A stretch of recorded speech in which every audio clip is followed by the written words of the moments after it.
Assalamu alaikum wa rahmatullahi wa barakatuh. Hello children, how are you all? I hope you all might be alhamdulillah. Today we will continue Maths chapter 12 Time. To find the finishing time. हमें क्या करना है, पहले time duration देखना है. तो हम पहले क्या करेंगे, पहले टाइम ड्यूरेशन देखेंगे. When the timing given from AM to PM or from PM to AM, you have to break up and add. पहले आपको क्या करना है, अगर हमें टाइमिंग दिया गया है तो हमें क्या करना है, हमें पहले टाइम AM है या PM है वो देखना है और फिर उसको ब्रेक करके लिखना है. For an example 7:30 AM to 5 PM.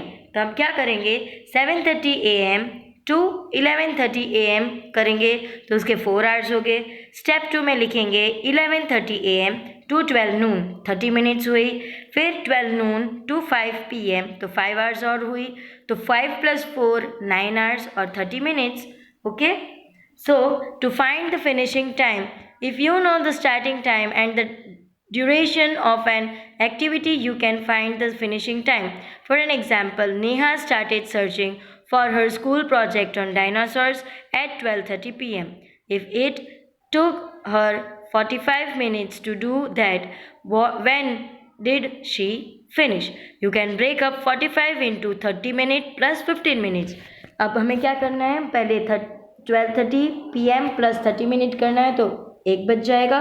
So 1 PM. Now 1 PM to 15 minute. So 1 o'clock and 15 minute होगा. सो Neha finished researching at 1:15 PM. Now example 2. On the next day she started writing the project at 11:30 AM and finished it 2 hours 50 minutes later. At what time did she finish? अब हमें क्या करना है, पहले हमें change करना है, हमें पहले क्रॉस करना पड़ेगा AM to PM. So 2 hours after AM से 2 आवर्स कितने होंगे, 11:30 टू 1:30 AM PM होगा. सो हमें कितनी वो चाहिए, अब और 50 मिनट्स लेनी है. सो 50 मिनट्स आफ्टर 1:30 PM. सो 130 प्लस 50 मिनट्स करना है तो हमें आंसर में आएगा 2:20 PM, यानी दोपहर के 2:20. सो उसने प्रोजेक्ट कब किया फिनिश, 2:20 पे. Now exercise 12D. हमें यहाँ पे how much time has passed, यहाँ पे ये क्वेश्चन देखना है. तो हमें लिखना है question 1, how much time has passed. A. From 11:40 AM to 12:10 PM. पहले ये नोट आपको रखना ही है कि 60 minute equal to 1 hour. 60 minute equal to 1 hour. So पहले क्या टाइम लिखेंगे हम, 11:40 टू 12. 11:40 टू 12 के बीच में कितने मिनट्स होगी, 20 मिनट्स. तो हम लिखेंगे 20 मिनट्स. फिर हमें लिखना है 12 नून टू 12:10 तो कितने मिनट्स हुई, 10 मिनट्स. और 20 मिनट्स प्लस 10 मिनट्स को हमें प्लस करना है तो हमारा आंसर होगा 30 minutes. Okay. Now B. From 8:45 PM to 10:25 PM. तो अभी हमें क्या करना है, पहले इंपॉर्टेंट पॉइंट जो हमें याद रहे वो लिखना है. 60 minutes is equal to 1 hour. So 8:45 to 9 15 minute, 9 to 10 1 hour, 10 to 10:25 minutes हुई. तो अब हम कैलकुलेट करेंगे ये तीनों को तो हमारा आंसर होगा 1 आवर 40 मिनट. कैसे आया, 25 minute plus 15 minute equal to 40 minute और 1 hour. So 1 hour 40 minute. Okay. Now exercise B. What is the time, use AM और PM. आपको देखना है कि टाइम AM है या PM है. AM यानी एंटी मेरिडियन और PM यानी post meridiem. Okay. So A. 10 minute after 3:15 AM. तो 3 o'clock 15 मिनट के बाद की 10 मिनट्स चाहिए तो क्या होगा, 3:25. तो आंसर तो AM में ही होगा तो यहाँ पे आपको AM लिखना है. अब यहाँ पे है 20 मिनट्स आफ्टर 2:50 PM. 20 मिनट्स के बाद आपको 2:50 के बाद आपको 20 मिनट्स प्लस करनी है तो आंसर क्या आएगा, PM ही आएगा. Rest of all sums you have to do it by yourself. Now, exercise question 3. Application in real life. The play started at 11:45 a.m. and got over at 1:45 p.m. How long was the play? तो हमें पहले क्या लिखना है? 60 minute equal to 1 hour. So 11:45 to 1:45, 11:45 to 12, 15 minute, 12 to 1 hour, 1 to 1:45, 45 minute. तो हमारा answer होगा 1 hour 60 minute. Okay, so 1 hour 60 minute. तो 60 मिनट को हम कन्वर्ट करेंगे आवर में, तो वो कितना हुआ? 2 hours. Okay children, now page number 198 from your text book. Calculating days. To find the numbers of days, हमें अगर नंबर्स ऑफ डेज फाइंड करने हैं तो हमें क्या करना है? While calculating days, sometimes we need to conclude the first or the last in our calculations and sometimes we do not. If in this example we calculate both days, अभी हमें क्या करना है? हमें डेज काउंट करने हैं तो हम फर्स्ट डे लेते हैं या लास्ट डे कैलकुलेशन में नहीं देते, पर अब हम इंक्लूड करेंगे दोनों दिन. तो हमें क्या आंसर आता है? Shashi volunteered to help out to an old age home from 23rd June to 18 July. How many days did she volunteer? अभी शशि है, उसने वॉलंटियर किया एक ओल्ड एज होम में 23rd जून टू 18 जुलाई तक. तो अब हमें क्या करना है? We need to find the number of days from 23rd June to 18 July. Remember June has 30 days. हमें याद रखना है कि कौन से मंथ पे कौन से मंथ्स आते हैं, वो आपको यहाँ पे नकल्स पे आपको पता चल जाएगा. Okay, so number of days she volunteered is June. June के कितने डेज होते हैं? 30. और हमें कौन सी डेट से लेना है? 22 से. हमें 23rd भी इंक्लूड करना है.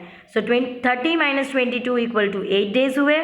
Number of days she volunteered in July 18 days. जुलाई में कितने दिन होते हैं? कितने दिन गई थी वो? 18 डेज गई थी. तो हमें क्या करना है? Total number of days 18 + 8. तो आंसर क्या होगा? 26 days. Now example 2. How many days are from March 5th to May 4th? Include only the last day. अब हमें यहाँ पे दिया है कि कौन सा डे इंक्लूड करना है. हमें सिर्फ लास्ट डे यानी 4th में ही इंक्लूड करना है. Include only the last day. Hint, March has 31 days.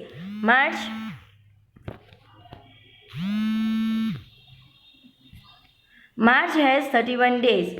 Include only the last day. Hint, March has 31 days. March 5th to May 4th. Days in March 31 - 5 equal to 26 days. Days in April 30 days. Days in May 4 days. तो अभी total number of days क्या हुआ? 26 + 30 + 4. तो हमें क्या answer आएगा? 60 days. Okay, there are some days from March 5th to May 4th. Now use knuckles to remember the number of days in a month. हमें यहाँ पे हमारे हाथ फोल्ड करने, मतलब हमारा जो हैंड है उसको फोल्ड करना है और हमें क्या करना है? हमें देखना है कि हमारे जो नकल्स हैं वो कैसे हमें याद दिलाते हैं. जनवरी लिखा है रेड में, जो 31 डेज़ के होते हैं मंथ्स वो रेड में लिखे हैं, और फेब्रुआरी है वो 28 डेज़ या 29 होता है. अगर लीप ईयर हो तो 29 होगा, वरना तो 28 डेज़ ही होंगे. फेब्रुआरी को छोड़कर अप्रैल, जून, सितंबर एंड नवंबर वो क्या है? 30 डेज़ के बीच में आते हैं. So you know the February has 28 days every year, but 29 day every year has leap year. Now exercise 12E. Calculate the number of days from September 12 to October 5. Include both days. September 12 to October 5. Days in September. September में कितने दिन होते हैं? 31 होते हैं? नहीं. कितने days होते हैं सितंबर में? 30. सो 30 माइनस हमें क्या करना है? 11. 12 हम नहीं काउंट करेंगे, हम उसे इंक्लूड करने वाले. So 30 - 11 equal to 19 days. Days in October कितने हैं? 5. तो 19 + 5 क्या हुआ? 24 डेज हुए. तो हमारा आंसर है Therefore, answer is 24 days. B. From January 17, 2017 to February 12, 2017 include only the last day. जनवरी के कितने दिन होते हैं? 31 डेज और फरवरी के 28. सो हम 28 इसीलिए ले रहे हैं क्या कि ताकि यहाँ पे हमें बताया नहीं गया कि ये लीप ईयर है. अगर लीप ईयर हो तो हमें 29 डेज लेने पड़ेंगे, पर यहाँ पे फरवरी नॉर्मल लिखा है तो हम क्या करेंगे? 28 डेज करेंगे. सो 31 डेज जनवरी के होते तो हमें कितने मिलते हैं? 14 डेज और फरवरी के 12 डेज. तो हमारा आंसर है 26 days. Application in real life. Varun's exams begins on March 17th and get over on March 29. How long are his exam? March 17 to March 29. तो हमें क्या करना है? 17 से लेकर 29 तक हमें काउंट करना है. तो हम काउंट करेंगे तो हमें आंसर मिल जाएगा 13 days. 2. Meghna started knitting a muffler on Republic Day. If she finished knitting it on February 20th, how long did she take to knit it? अभी मेघना है, उसने मफलर नीट करना स्टार्ट कर दिया है. रिपब्लिक डे में वो यूज़ कर रहे हैं इसलिए. सो जनवरी में कितने डेज होते हैं? 31. पर उसने कब स्टार्ट किया?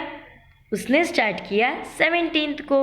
तो जनवरी के 6 डेज और फरवरी के 28 डेज होते हैं. सो 28 में से हमें 8 डेज कट कर डालना है. सो हमारा आंसर होगा 26 डेज. Thank you children. जज़ाकल्लाह. अस्सलामु अलैकुम वरहमतुल्लाहि वबरकातुहू.